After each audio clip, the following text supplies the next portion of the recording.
Olá, queridos. Sou a Silmara, colaboradora do P3F, às segundas-feiras, às 8 da manhã. Vamos iniciar mais uma assistência de hoje, mais um estudo do livro Pão Nosso. Antes, vamos nos ligando à espiritualidade maior aqui presente. Vamos pedindo a esses mentores amigos que nos envolvam numa prece de amor, de carinho. Vamos nos sintonizando com esses missionários de Jesus, pedindo licença para iniciarmos mais uma reunião de aprendizado, de conhecimento. Vamos mentalizando a figura amorosa de Jesus, que vai nos envolvendo numa luz intensa, nos acalmando, serenando os nossos pensamentos. Vamos pedindo a esse mestre querido que envolva também todos os que estão nos nossos lares. Cada um deles vai recebendo nesse momento uma luz de amor, de paz, de proteção, de saúde, assim como nós também estamos recebendo nesse momento. E assim, preparados que estamos para mais um estudo, vamos dando início às atividades. Então, vamos fazer o estudo do livro Pão Nosso, escrito por Francisco Cândido Xavier, pelo Espírito Emmanuel.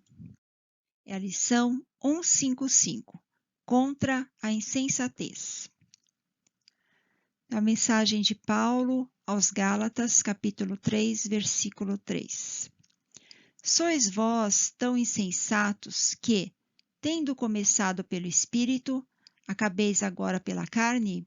Paulo manda uma mensagem severa aos Gálatas, perguntando a eles se eles são tão sem juízo, tão insensatos, que mesmo começado pelo Espírito, acabaram pela carne. Vamos ver o que o Emmanuel nos ensina sobre essa lição.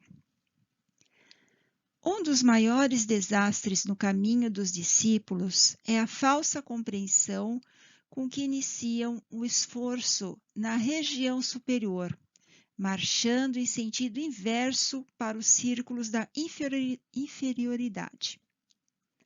Dão assim a ideia de homens que partissem à procura de ouro, contentando-se em seguida com a lama do charco. Semelhantes fracassos se fazem comuns nos vários setores do pensamento religioso.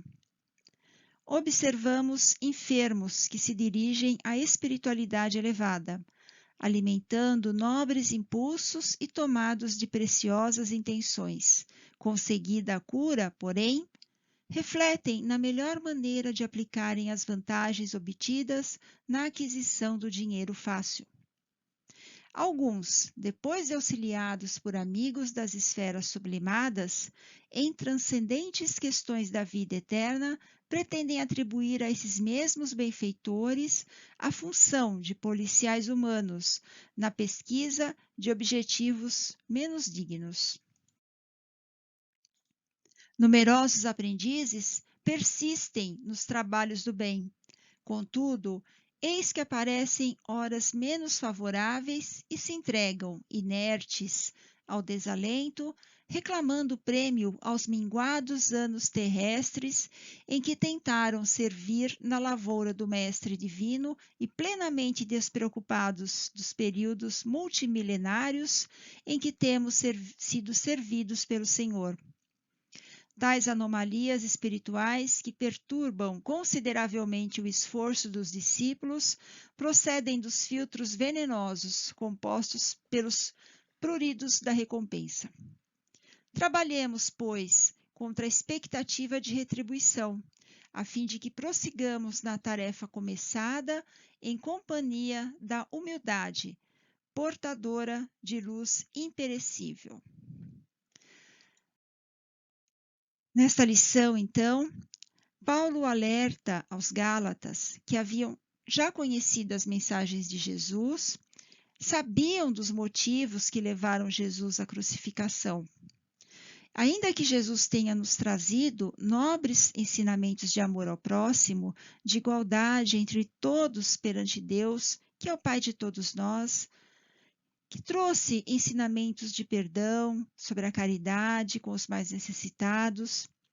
Ainda que Jesus tenha nos ensinado tudo isso e muito mais, acabou não sendo aceito por aqueles que temiam a perda do poder, a perda da sua confortável condição econômica, e que por isso mantinham como virtude as práticas exteriores, que na verdade eram regras de higiene, eram regras para conter o povo rude na época de Moisés, e que não tinham mais função à época. Lavar as mãos, preservar o sábado, jejuar, pagar o dízimo, eram tidos como virtudes para os hebreus, que ao praticá-los consideravam-se virtuosos e cumpridores dos ensinamentos dos profetas. Os Gálatas estavam exatamente nessa condição. Eles conheciam os ensinos de Jesus, porque Paulo já havia enviado as cartas, né? Já havia enviado pessoas para ensiná-los, mas como a prática desses ensinos exigia mudança de comportamento, de pensamento, exigia dedicação ao outro, de doação incondicional do amor pleno, preferiam continuar no equivocado ideal de que virtude estava limitada pelas práticas de rituais. E Emmanuel utiliza dessa passagem de Paulo para um precioso ensinamento a todos nós, que muitas vezes incorremos em equívocos similares. Nós que estudamos o Evangelho, conhecemos Jesus, seu roteiro de luz, sabemos que ele é o caminho para se chegar a Deus através da prática das virtudes, exaustivamente exemplificadas por ele mesmo, enquanto estava encarnado no mundo material do planeta Terra. Nessa condição de aprendizes dos ensinamentos de Jesus, nós temos dois caminhos a seguir. Um deles que é o verdadeiro, que nos traz a paz, a felicidade. Qual é esse caminho? É ampliar o conhecimento que nós temos, sempre, estudando a doutrina espírita, que traz o Evangelho à luz da imortalidade do espírito, mas não só. Também praticar esses ensinamentos. Onde que nós vamos praticar? Na nossa casa, no trabalho, nos ambientes sociais diversos em que frequentamos. Para isso, estamos reunidos aqui hoje, ainda que virtualmente. Se a socialização, se a relação entre as pessoas não fosse caminho para o nosso desenvolvimento espiritual, Deus certamente nos teria colocado para vivermos sem que existisse essa oportunidade que estamos tendo agora, de nos unirmos, mesmo que virtualmente. Deus nos favorece com tudo o que precisamos. Se somos obrigados ao maior isolamento social, somos sim, é verdade. Mas Deus também nos dá caminhos para que possamos continuar o aprendizado do ensinamento de Jesus, que é o ensinamento de Deus trazido por Jesus.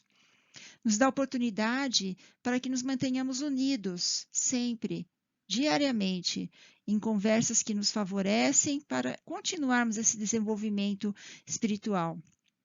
Por isso, o que depende de nós é a vontade, a persistência e a intenção de realmente nos reformarmos para melhor, porque Deus nos fornece sempre os meios para isso. E o outro caminho que o Emmanuel nos alerta é o caminho equivocado. O Emmanuel nos diz que esse caminho equivocado é muito fácil de nós entrarmos por ele. Pela falta de compreensão, por vezes nós convertemos o conhecimento do Evangelho de Jesus para favorecer nossos próprios interesses. E até mesmo financeiros, como nós podemos ver como já aconteceu ou acontece ainda. Então, esse outro equívoco apontado por Emmanuel é também fruto do orgulho, que nos impede de reconhecer o quanto nos provém com benefícios, que por vezes não percebemos, achamos que mereceríamos postos mais elevados no mundo material, é a doente exigência da gratificação. Nós muitas vezes exigimos que nossa vida seja muito melhor do que é, porque nós estamos praticando a caridade. O Emmanuel ele pega bem nesse ponto. Ele nos fala que muitas vezes nós deixamos de continuar o estudo e a prática dos ensinos de Jesus porque nós achamos que as dificuldades que temos são empecilhos, são impedimentos e acabamos ficando desanimados. Puxa, mas se eu estou trabalhando na assistência, faço algumas palestras, mesmo assim eu tenho um familiar difícil, tenho um trabalho que é desafiador, tantas provas. Às vezes nós pensamos dessa forma, equivocadamente, né, exigindo uma gratificação. E nós passamos a questionar se vale a pena esse esforço. Achamos muitas vezes que isso é um esforço. E o Emmanuel nos fala que nós exigimos, às vezes, prêmios pelos poucos trabalhos na lavoura do mestre. Ele usa a palavra minguados, né? Minguados trabalhos na lavoura do mestre, sem reconhecer os benefícios que Deus nos propiciou por milênios na nossa trajetória como espíritos imortais que somos. Essa pretensão, essa intenção de recompensa nos faz esquecer que as dificuldades de relacionamento, as exigências no trabalho, enfim, todas as provas que nos cercam continuam, não porque são castigos, mas porque nós pedimos oportunidades de engrandecimento espiritual e intelectual. E esse engrandecimento só ocorre através dos embates da vida, só ocorre através de nós ultrapassarmos os obstáculos com os quais nós nos deparamos na nossa existência. Então, no trabalho na seara de Jesus, nós muito mais recebemos do que doamos. A oportunidade de estudar e de trabalhar em prol da caridade é a verdadeira recompensa, já está nela. Porque a caridade é a única senha para a nossa evolução espiritual. Nós podemos conhecer o Evangelho todo, nós podemos conhecer a Bíblia, mas se nós não agirmos com amor em favor do próximo e em favor de nós mesmos, de nada adianta esse conhecimento. Desenvolvendo a humildade, que é essencial, nós vamos entendendo o quanto nós já recebemos do amor de Deus, de Jesus, de seus missionários, esses espíritos benfeitores, cheios de amor e de paciência para com todos nós, sabendo que as dificuldades não são castigos de Deus, mas oportunidades grandiosas de aprendizado para o nosso próprio benefício. Assim, nós vamos conquistando com muita humildade, obviamente, né, a condição de Paulo, que ele mesmo menciona nas lições anteriores do Evangelho, de seu ensinamento trazido nesta lição. Então, um pouco antes desse capítulo 3, no versículo 20 do capítulo 2, Paulo disse: já não sou eu que vivo, mas é Cristo que vive em mim.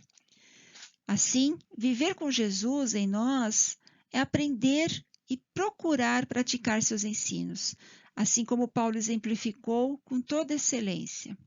Nós dizemos com humildade, obviamente, porque Paulo realmente é um exemplo muito grandioso para todos nós. E nós vamos alcançar essa condição com muito esforço, através da humildade, através da fé e da incessante boa vontade, sabendo que a recompensa está no próprio ato do amor, da caridade, do benefício em favor de nós mesmos e de nossos irmãos. E assim, quanto que nós recebemos com esses ensinamentos do Emmanuel, todas as suas lições, né? E vamos aproveitando a oportunidade de doarmos um pouco de nós, que na verdade é muito, para que os espíritos possam direcionar essas vibrações àqueles que estão mais necessitados que nós neste momento. E assim, vamos iniciando as nossas vibrações, mentalizando a figura do amado Mestre, em tranquila serenidade, e confiantes no divino amigo Jesus, abramos nossos corações em vibrações de amor, paz, harmonia e fraternidade, para que possamos colaborar na construção de um mundo melhor. Vibremos para que haja paz no mundo e no Brasil, e que todos os governantes sejam realmente auxiliares de Jesus. Vibremos por todos os enfermos, inclusive aqueles que conhecemos, e por todos os que foram acometidos pela pandemia do coronavírus em todo o planeta Terra. Que nesse instante todos possam receber nossas melhores vibrações de amor, de paz, de harmonia, envolvendo a todos em uma cúpula de luz, renovando e fortalecendo as células de seus corpos, especialmente dos órgãos mais debilitados. Que o médico Jesus, através de seus emissários, possa harmonizar o coração em aflição, para que a fé se renove no íntimo de cada criatura. Vibremos por todas as crianças, por todos os idosos, envolvendo-os em carinho e que todos possam ter sua fé e confiança em Deus renovadas. Vibremos por todos que desconhecem as leis de Deus, para que o Evangelho de Jesus possa aclarar a consciência de todos. Vibremos por todos que perderam seus empregos, para que tenham a esperança e a certeza de dias melhores. Vibremos por todos os assistidos que passam no P3F em que colaboramos. Vibremos pelo nosso grupo, por todos os colaboradores da tarefa, pedindo ao dirigente espiritual da assistência que, em nome do nosso Mestre Jesus, fortaleça cada um de nós do P3F durante este período em que estaremos afastados e também de todas as assistências. Vibremos por nossos lares, envolvendo toda a nossa família em vibrações de respeito, de fraternidade e amor. Vibremos por todos os servidores de Jesus, para que perseverem em seus compromissos luminosos. Vibremos para que possamos perseverar em nossos melhores propósitos.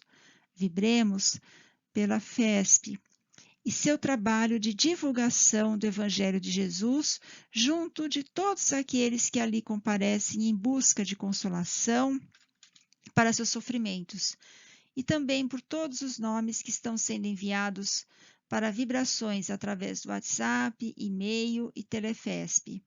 Que assim seja, graças a Deus. E depois dessas vibrações, vamos continuando nesse pensamento de paz, de harmonia, todos nós unidos, agradecendo a esse Mestre querido por sempre se preocupar em nos elevar, nos ensinar o caminho do bem. Vamos nos comprometendo a Ele para que possamos, durante todo o dia, durante toda a semana, possamos ser inspirados nos pensamentos de paz, de harmonia, de elevação espiritual, nos comprometendo a agirmos sempre em busca do nosso bem e do bem dos nossos irmãos. E assim, vamos agradecendo também aos benfeitores amigos, aos dirigentes espirituais da nossa assistência P3F, por ter nos acompanhado durante todo o nosso trabalho neste momento, que possamos continuar unidos em pensamento, em coração, no amor de Jesus. Graças a Deus, muita paz a todos.